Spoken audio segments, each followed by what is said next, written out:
नमस्कार, मैं डॉक्टर अभिषेक सचान विकास नगर में hope neuro care centre run करता हूं। आज हम लोग बात करेंगे पेरिफेरल न्यूरोपैथी की।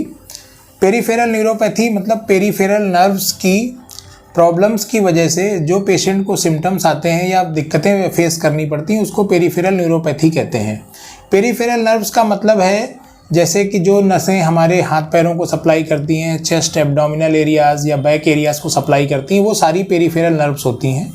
इनकी दिक्कतों की वजह से या इनकी खराबी की वजह से जो सिम्टम आते हैं वो पेरिफेरल न्यूरोपैथी कहलाते हैं। पेरिफेरल न्यूरोपैथी का तकरीबन 5 से 100 लोगों में होती है, प्रति 10,000 लोगों में इसका इंसिडेंस पाया गया है।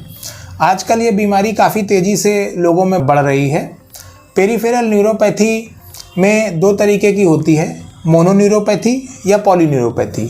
मोनोन्यूरोपैथी मतलब किसी एक हाथ में इन्वॉल्व हो जाना किसी एक पर्टिकुलर नर्व्स का, तो उसको मोनोन्यूरोपैथी कहते हैं। यदि एक से ज़्यादा या 2 या 4 नर्व्स इन्वॉल्व हो रही हैं तो पॉलीन्यूरोपैथी कहते हैं। अब न्यूरोपैथी के सिम्टम्स क्या होते हैं? इसके 2 तरीके के सिम्टम्स हो सकते हैं। जैसे कि कुछ नर्व्स होती हैं जो हमारे जो पेरिफेरल सेंसेशंस हैं, जैसे कि ठंडा, गर्म या फिर टच, ये सारे सेंसेशंस हैं, इनको ब्रेन में ले जाने का काम करती हैं। ये सेंसरी नर्व्स होती हैं। इनके इन्वॉल्वमेंट की वजह से कुछ सेंसरी सिम्टम्स आते हैं, जैसे कि हाथों में सूनापन। जैसे कई पेशेंट बोलते हैं सर हमारे हाथ पैरों में सुन्न हो गए हैं, कोई चीज़ हम छूते हैं तो पता नहीं चलती या मोटा मोटा सा लगता है। जब वो चलते हैं, चलने में ज़मीन में ठंडा गर्म का एहसास नहीं होता, या ज़मीन में जब वो चलते हैं तो ऐसा लगता है कि जैसे किसी रुई के गद्दे पे चल रहे हैं। तो ये सेंसरी सिम्टम्स हो सकते हैं। मोटर सिम्टम्स भी होते हैं। मोटर सिम्टम मतलब हाथ पैर हम लोग मूव करते हैं, उनका कम मूव होने की वजह से जो सिम्टम आते हैं। जैसे कभी कभी पेशेंट कहते हैं डॉक्टर साहब चलते चलते हमारी चप्पल उतर जाती है, या हम पैर अपना उठाते हैं तो अक्सर जो छोटे छोटे घर में देहरी बनी होती हैं या घर में थोड़ी सी कोई उठी हुई जगह होती है तो वहाँ पे पैर हमारा टकरा जाता है तो अक्सर हम गिर जाते हैं। तो इस तरीके के मोटर सिम्टम्स भी आ सकते हैं। तो ये दोनों तरीके के सिम्टम्स होते हैं। या कभी कभी पेशेंट कहते हैं पैरों में अत्यधिक जलन हो रही है, हमारे हाथ पैरों में से एकदम गर्मी सी निकल रही है, ये सिम्टम्स होते हैं। तो अगर किसी पेशेंट में ये सारे सिम्टम्स हैं तो उसको पेरिफेरल न्यूरोपैथीज हो सकती हैं। अब इसके रिस्क फैक्टर क्या हैं, किन किन लोगों में ये ज़्यादा हो सकती है?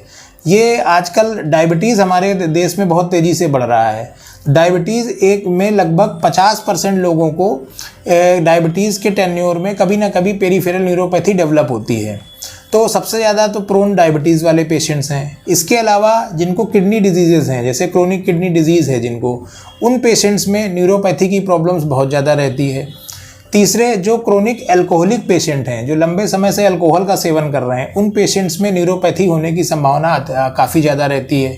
या फिर चौथे नंबर पर वैस्कुलाइटिस कुछ सिम्टम्स होते हैं, जैसे कि किसी को कुछ लूपस के पेशेंट होते हैं जिसको हम लोग सिस्टमेटिक लूपस एरिथमेटोसस बोलते हैं, या फिर कुछ कार्सिनोमेटस पेशेंट्स होते हैं, कुछ मैलिग्नेंसीज होती हैं, कुछ मल्टीपल विटामिन की डिफिशियंसी की वजह से भी पेरिफेरल न्यूरोपैथी, जैसे B12 B1 डिफिशियंसी की वजह से भी पेरिफेरल न्यूरोपैथी डेवलप हो सकती है।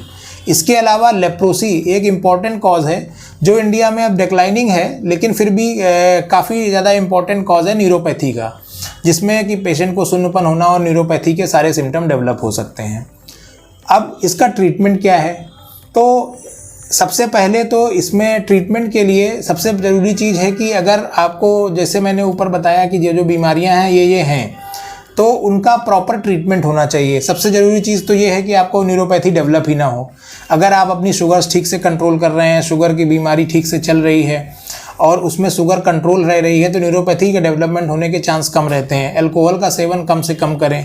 अगर आपको वैस्कुलाइटिस है तो उसका प्रॉपर ट्रीटमेंट लें। यदि इसके बावजूद भी आपको न्यूरोपैथी डेवलप हो रही है तो हम लोग पहले तो एक कुछ नर्व कंडक्शन वेलोसिटी टेस्ट होता है, NCV टेस्ट बोलते हैं, उसके माध्यम से हम लोग पेरिफेरल न्यूरोपैथी की डायग्नोसिस को बनाते हैं और उसके जो नर्व्स इन्वॉल्वमेंट होती हैं उसके हिसाब से उनका ट्रीटमेंट दिया जाता है, और जिससे कि मरीजों को के सिम्टम में रिलीफ मिल सके और इसके साथ साथ प्राइमरी डिजीज़ जो भी उसको निकल के आती है उसका ट्रीटमेंट होता है।